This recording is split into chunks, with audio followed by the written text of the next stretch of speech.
10 walang kwentang trabaho pero nag-e-exist sa North Korea. Number 10. Stone Cleaner. Ang North Korea's Victorious War Museum ay mayroong tagalinis o tinatawag na stone cleaner. Mula sa secret footage na kuha noong 2010, makikita ang isang matandang babae na naglilinis ng mga bato sa pathway o hardy ng museo. Hindi kasi kaaya-ayang tignan ang mga duming dumikit sa mga bato na nagpapahiwatig na wala gaanong turista ang pumupunta dito. At nang mapansin na may nagmamasid na mga turista, ay agad na inilayo ang babae. Gayunpaman, ang pagpapanggap ng North Korea bilang isang perpektong bansa ay di dapat masira dahil lamang sa ideyang maraming naghihirap na mga mamamayan doon. Sa katunayan, ang paglilinis ng mga bato ay pinatupad ng gobyerno para lang sa pangkabuhayan ng mga tao. Number 9. Political oppositions.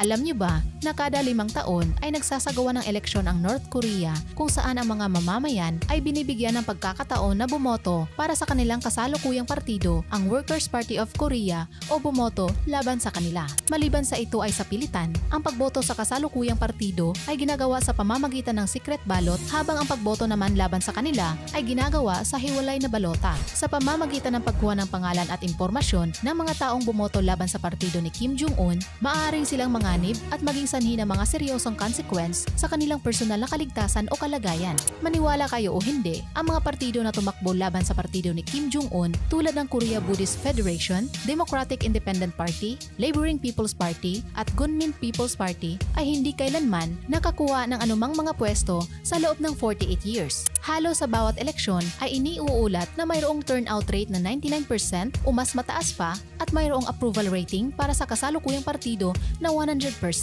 Ito ay nagpapahiwatig na ang eleksyon ay hindi totoong nagbibigay ng malayang pagpili o tunay na representasyon ng mamamayan, kundi isang paraan lamang upang ipakita kung gaano kahigpit ang paghawak ng partido ng Workers' Party of Korea sa politika. Sa makatuwid, pwede mong kalabanin ang partido ni Kim Jong-un, depende na lang kung gaano mo pinapahalagahan ang iyong buhay. Number 8. Street Cleaners. Ang average income ng bawat North Korean ay napakababa lamang na nasa $1,000 kada taon, kaya't karamihan sa mga mamamayan ay lubos na mahihirap. Ang pagkakaroon ng mga bagay tulad ng mga kotse, motorsiklo at kahit na mga bisikleta ay napakahirap. Nagresulta naman ito ng katahimikan sa kalsada ng Pyongyang, ang capital city ng bansa. Malalawak at malalapad pa naman ang mga ito. Ang mga kalsada ay ginawa ng may mas malaking kapasidad para sa mga sasakyan kaysa sa aktwal na naroroon, kaya't karaniwan itong tahimik at malinis. Ngayon, bilang tinalagang tagalinis ng kalsada, gagawin mo pa rin ba ang trabaho kahit na ito naman ay sobrang napakalinis na? Makikita sa isang leak footage na nakuhanan noong 2010, ang mga street cleaner ay nagwawalis pa rin ng kalsada kahit na wala namang kalat na kailangang linisin. Number 7. Snowpack Clearer. Sa northernmost part ng bansa ay matatagpuan ang Chongjin, ang lugar kung saan isinilang si Kim Jong-il, ang Eternal General Secretary of the Party o ang ama ni Kim Jong-un. Isang lugar na dinisenyo upang paglagyan ng mga malalaking mural bilang pagbibigay pugay sa yumaong dear leader. Ngunit karaniwan itong off-limits hindi lamang sa mga turista kundi pati na rin sa mga lokal dahil ang snow sa lugar ay sobrang makapal at mapanganib. Gayunpaman, ang mga nagtataasang monumento at mga daanan papunta dito ay pinapanatili nilang cleared sa lahat ng panahon. Hindi gumagamit ng mga greeters o maging ang paggamit man lang ng araro, kundi mano-mano nila itong kinukuha gamit ang walis. Ang trabaho bilang snow clearers ay binigay sa mga mahihirap na mga tao. Sa pilitan na itong ginagawa kahit na masama ang panahon at wala namang mga bisita na pumupunta. Number 6. Pyongyang Traffic Ladies.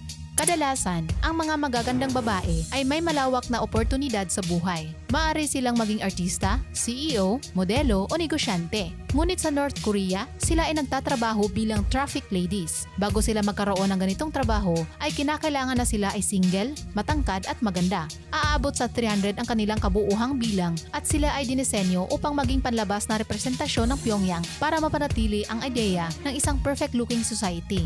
May mga balita pa nga na ang mga magagandang babaeng ito ay pinili ng dear leader mismo. Ang mga kababaihan ay pinapatuloy pa rin ang kanilang trabaho kahit na wala naman talagang masyadong mga sasakyan doon. Sa kabilang banda, kapag ang isang traffic lady ay umabot na sa edad na 26 o nag-asawa na, siya ay marerelieve sa kanyang pwesto.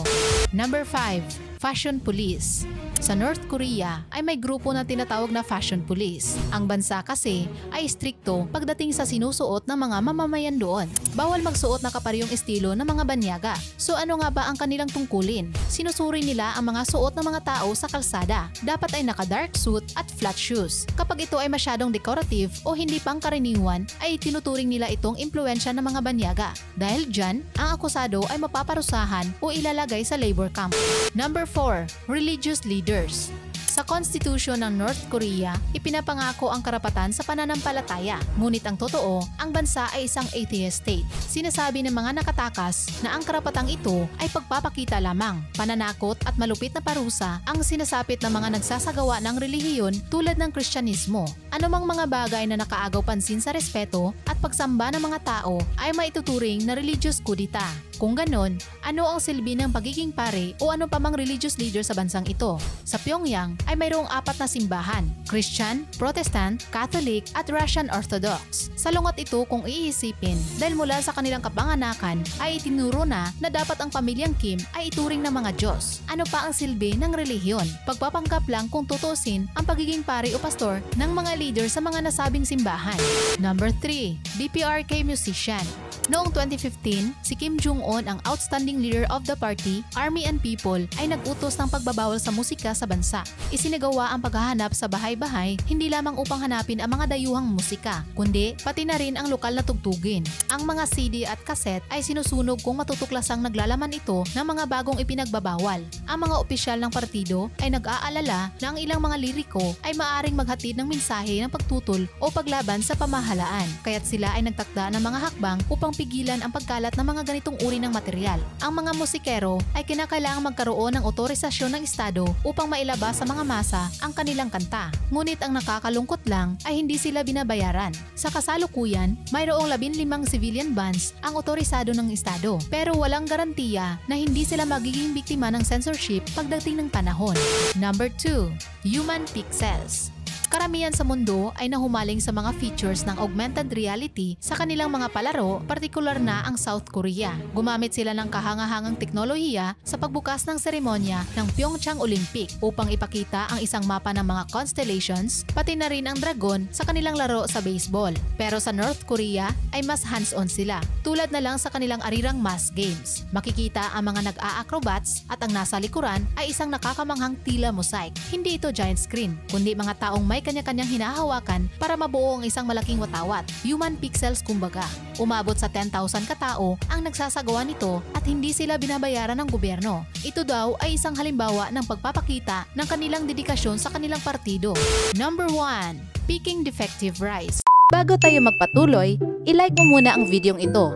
Baka makalimutan mo eh. Mag-subscribe ka na rin para friends na tayo. Okay.